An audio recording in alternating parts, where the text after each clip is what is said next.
Hi, this is John Harcher. Welcome to episode 46 of Valleys of Numenor, and yes, we're doing it, Conan of the comics. We'll take a look at his 2 runs at Marvel, the one at Dark Horse, and a brief look at one that predates them all.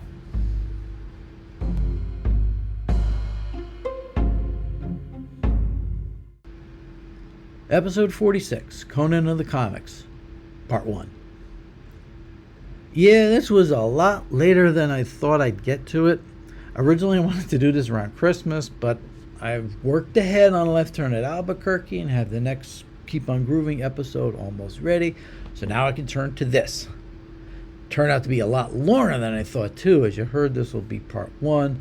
I should be able to finish things up in Part 2. We'll see how it turns out. Conan had his brief times of popularity from the time Robert E. Howard died in 1936 until almost 30 years later when Conan the Adventurer hit bookshelves in 1965.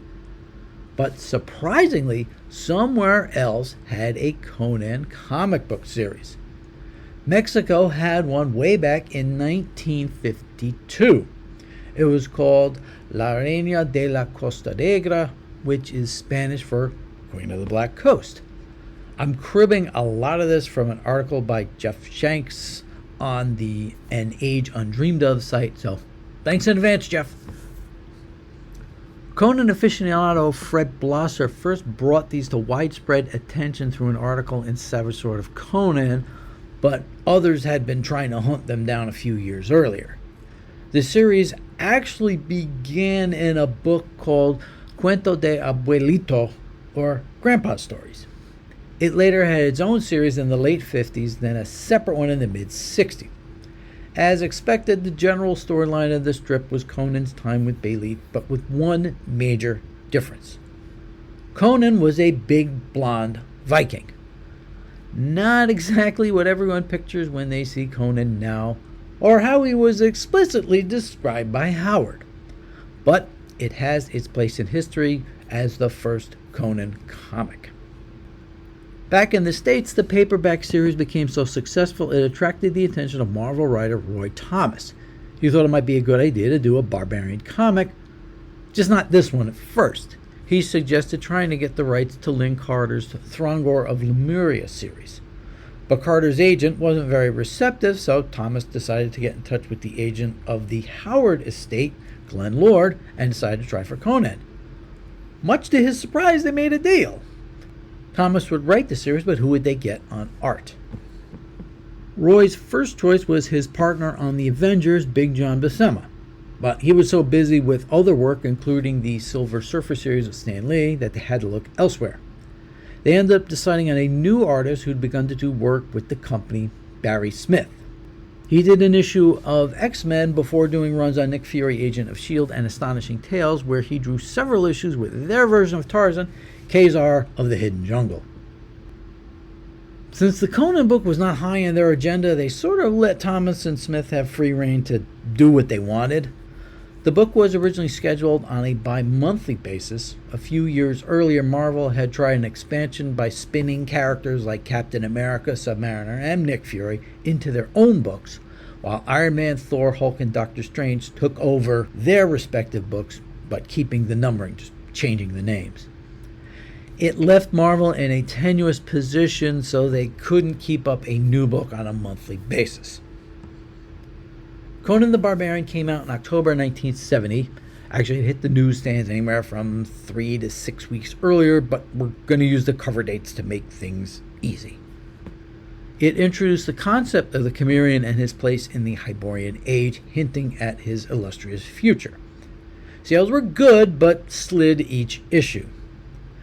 Issue number 2 was an original story, but the third began a practice Roy Thomas and others would continue during Conan's time at Marvel.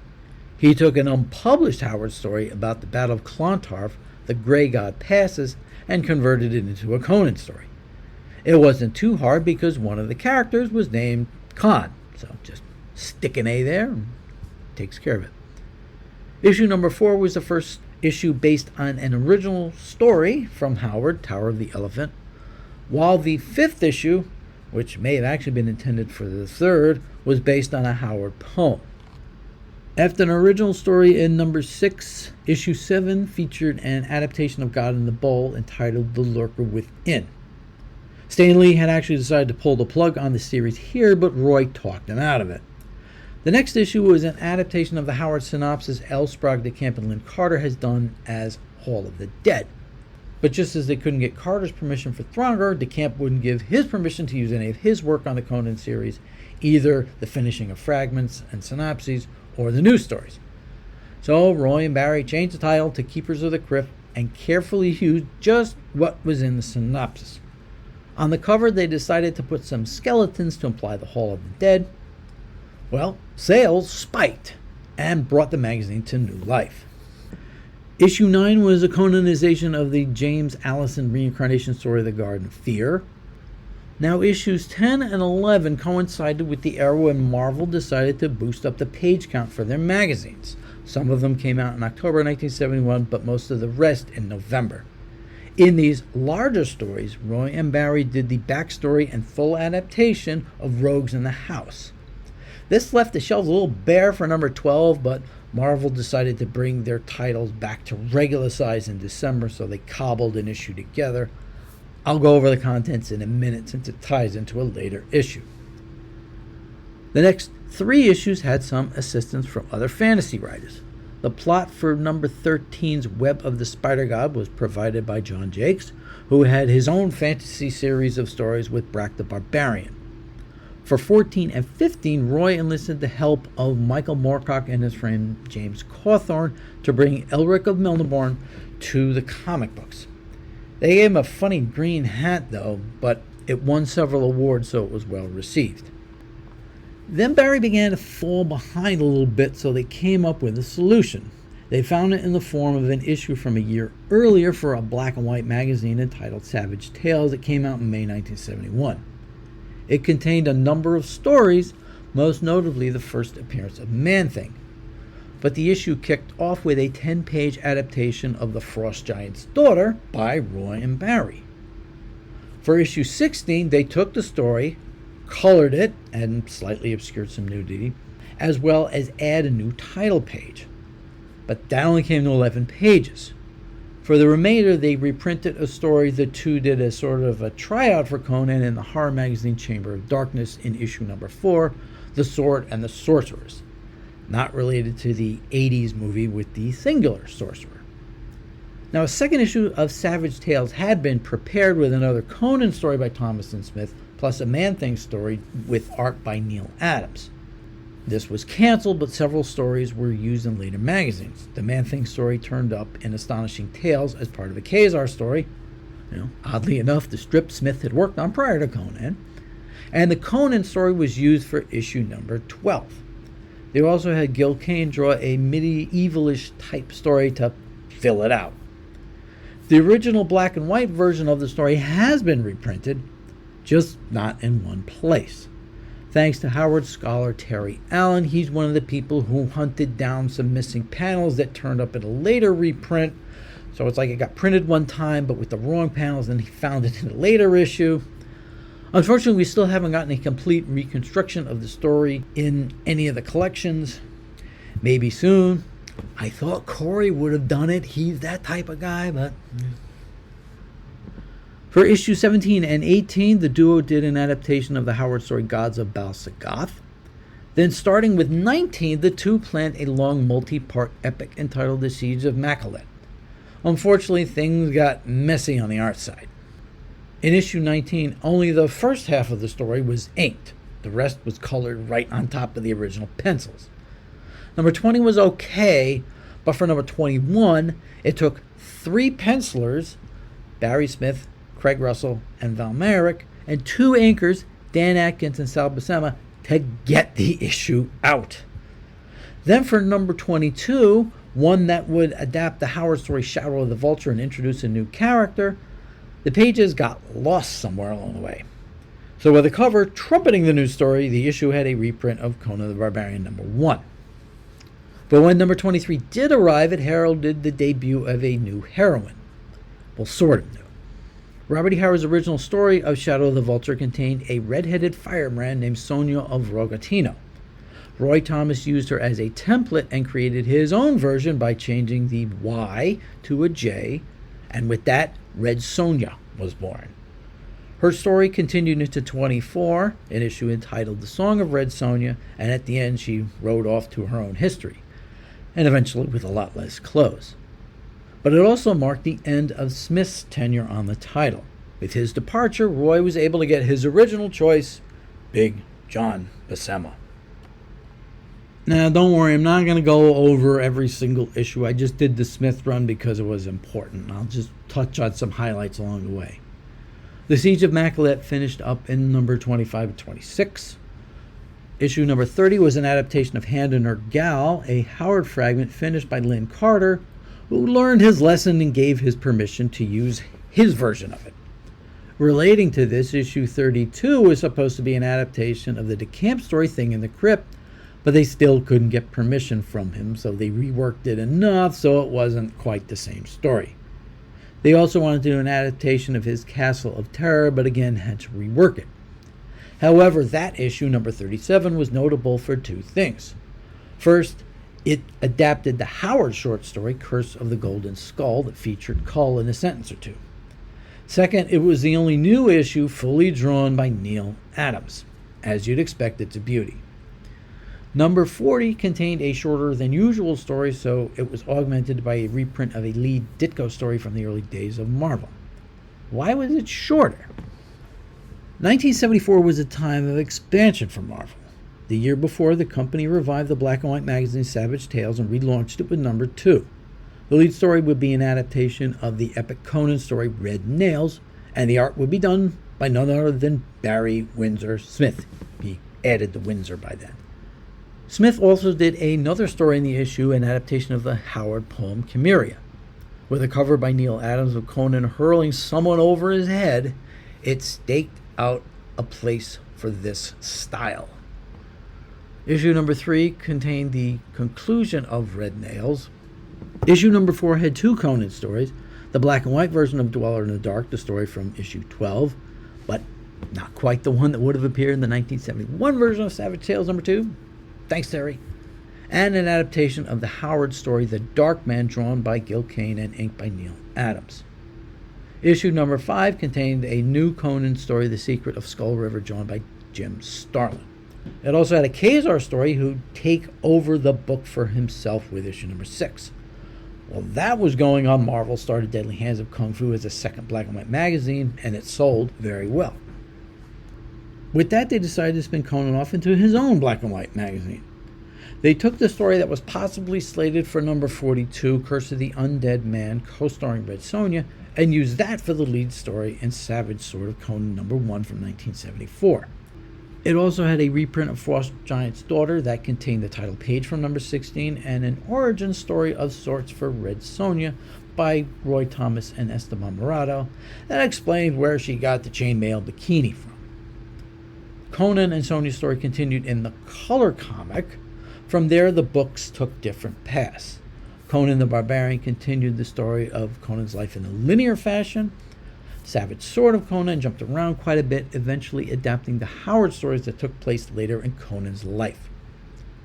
Savage Sword also contained stories adapted from other Howard characters. Cull had been given his own series back a few months after Conan began. It ran on and off for 29 issues.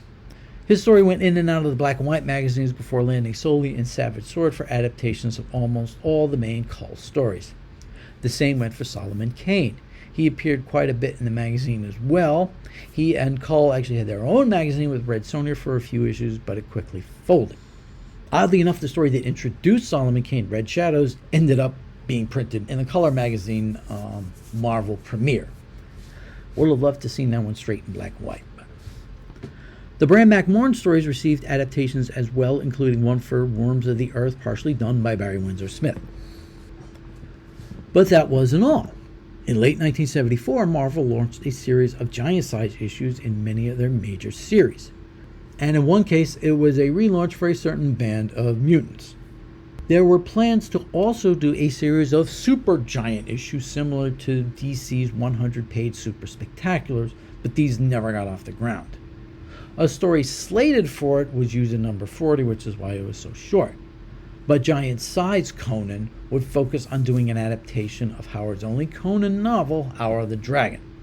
Roy planned to do 6 issues to cover the story and had Gil Kane handling the art chores. However, after the 4th issue, the series was canceled and any further issues would contain reprints. That was frustrating because Gil Kane had begun work on issue number 5, getting Conan ready to sneak into the temple in Stygia. This part did see the light of day in Savage Sword of Conan number 8. Then Roy and Big John finished the story in issue number 10. Would have been nice to have seen it all in color. A few years back, Marvel did a reprint of the entire series in color for the first time. It's very tastefully done, I might add. But that still wasn't all. 1974 also saw the beginning of the Marvel Treasury editions, big-sized reprints of all the main series. Conan ended up getting at least 4 of them. Number 4, number 15, number 19, number 23. Most of these contain colorized versions of the black and white stories, such as Red Nails in number 4, Black Colossus and Night of the Dark God in number 15, Iron Shadows in the Moon in 19, and A Witch Shall Be Born in number 23. Barry Smith actually did the coloring for Red Nails, so they went all out on these. All of the black and white stories from Savage Tales 1 through 5 and Savage Sword of Conan 1 through 5, plus one story from number 6, eventually received color reprints, either the Treasury editions or as fill-ins for the various issues of Conan the Barbarian. So like I said, the books were on 2 different paths. In Conan the Barbarian, Roy and John continued to take the Cimmerian across the Hyborian world. In issue number 58, they began a long adaptation/extrapolation of Queen of the Black Coast, which introduced Bayleet and her Farkini. Along the way, there was a crossover at Red Sonja, and King Cole for that matter, a trip to Ascalon, a side trip based on some Howard stories and drawn by Howard Chaykin. Finally, the tragic end of the story in issue number 100. In Savage Sword of Conan, issue number 14 began a long series of adaptations of the original Conan stories with art by John Buscema, Neil Adams, Dick Giordano, and Frank Bruner. With issue 31, Elsbach de Camp finally gave them permission to use his stories, the adaptations of which lasted on and off for another 30 issues. Most interesting was issues 47 to 48. It began as an adaptation of the original Howard story, The Black Stranger, by Gil Kane. It ended as an adaptation of The Treasure of Tranikos by John Buscema. And Roy was finally able to do his Castle of Terror adaptation in Conan the Barbarian 105. The mid-70s also saw the Marvel Annuals switch back from reprint-centric issues to original stories. Conan Annual number 2 in 1976 was an adaptation of the first Conan story, Phoenix on the Sword, by Roy Thomas and Young Montano, with a 3-page introduction by John Buscema. This made me speculate that the story may have originally been intended for Savage Sword of Conan but was repurposed. A similar situation happened with the DeCamp story Thing in the Crypt, the one they wanted to do early on. It finally showed up in Conan the Barbarian number 92 as a fill-in issue during the Bayleet run. All the other DeCamp and Carter stories were done in Savage Sword, so again I wonder if it had been intended for there as well but was used in the color comic. Now, in a perfect world, Hour of the Dragon would have been done in giant-sized Conan 1 through 6. The series only lasted to 5. And the second Conan story, The Scarlet Citadel, should have been the centerpiece of 1977's Conan Annual number 3, but that was all reprint. Colorized from the black and white stories, but reprints nonetheless. Scarlet Citadel was done in Savage Sword of Conan number 30 by Frank Bruner. I don't think that was intended for the color magazine because it was just too long to fit in an annual. They would have had to cut too much stuff out. Just wouldn't have made any sense. But Roy had additional ideas for the annuals. In annuals number 4 and 5 from 1978 and 1979, he told the story of Conan and Zenobia's wedding.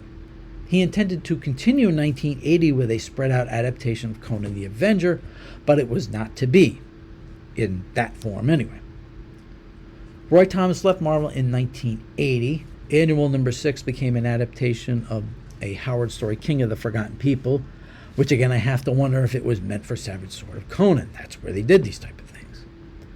But Roy and Big John had finished their Conan the Avenger issues, as well as a 4-issue adaptation for Conan of Aquilonia. But they were just sitting around, so what were we going to do with them? Answer: start another Conan book. King Conan started in 1980, and it was a double-sized comic for the first 8 issues. The first 4 were Conan of Aquilonia. Numbers 5 through 8 were Conan the Avenger with additional framing sequences. I don't know why they did it that way. It would have been easier just to do Conan the Avenger first, but they did what they did. Roy's runs on the other Conan comics ended with number 115 in Conan the Barbarian and number 60 in Savage Sword of Conan. However, he had a lot of black and white stories completed along with the color Conan ones. He ended up having stories show up every other issue, basically from number 63 through 79, then had a multi-issue version of the Bran Mak Morn story Men of the Shadows show up in 102 to 106. I think one got skipped. He also had a graphic novel-sized adaptation of Conan the Isles come out a few years later after the first chapter was printed in Conan Annual number 7. But it was time for other writers to try their hand at the Cimmerian. Oddly enough, the very first issue after Roy left was, in essence, a reprint. It was a comic book version of the Power Record story Crawler of the Myths. I think Len Wein wrote it and Neil Adams did the art. They never did a comic book version of the other one. Maybe someday we'll get it in some sort of collection. After that, J.M. DeMatteis took over writing chores. Michael Fleischer did Savage Sword of Conan, and Doug Moench had King Conan, which became Conan the King in issue 20. Later, Jim Owsley took over Conan the Barbarian for a well-regarded run. He also finished out Conan the King, which ended in 1989. In Savage Sword, Chuck Dixon had a solid run with one minor exception, the infamous Nemedian Navy. But in the end, there was only one writer who fans wanted to see on the title, and in 1991 they got their wish. After a decade away from Marvel, Roy Thomas returned to take over Conan the Barbarian with issue 240 and Savage Sword with 190. His original intention when the color book reached the point in Conan's life where they'd previously done an adaptation in Savage Sword, they would just readapt it. So it turns out they'd reached that point very soon as the color book hit the time of Black Colossus within like 10 issues. But instead of redoing it, Roy decided to tell a parallel story involving Red Sonja in issue 249. Frankly, I wish they'd done it in 250, then did a color reprint from Treasury Edition 115 to make it like a nice big size anniversary issue. But that's not where the business was at the time. Within a few more years, Marvel decided to bring Conan the Barbarian to a close with number 275. But since Roy was in the middle of a story, he'd continued it in the pages of Savage Sword of Conan until that magazine ended with 235. But Marvel still had plans for the Barbarian. In 1994, Conan the Adventurer was launched. It ran for 14 issues and told the story of Conan's early days beginning with the Battle of Venarium. In 1995, the black and white Conan the Savage magazine started and ran for 10 issues. After that, there were a number of miniseries that ran through the end of the century. Marvel began to retool themselves after the debacle of Heroes Reborn in the mid-90s.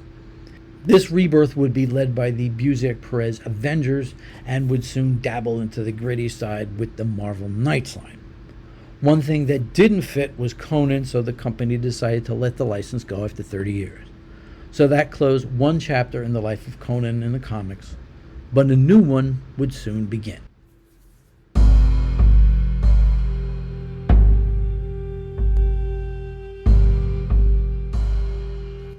Next time we'll do Conan of the comics in the first part of the 21st century. A 10-year run at Dark Horse was followed by a much shorter one in a return to Marvel. We'll dissect as much as we can. That's next time on Valleys of Numenor. Please hit the subscribe button if you like what you're hearing. I'm John Hartjar. Thanks for listening.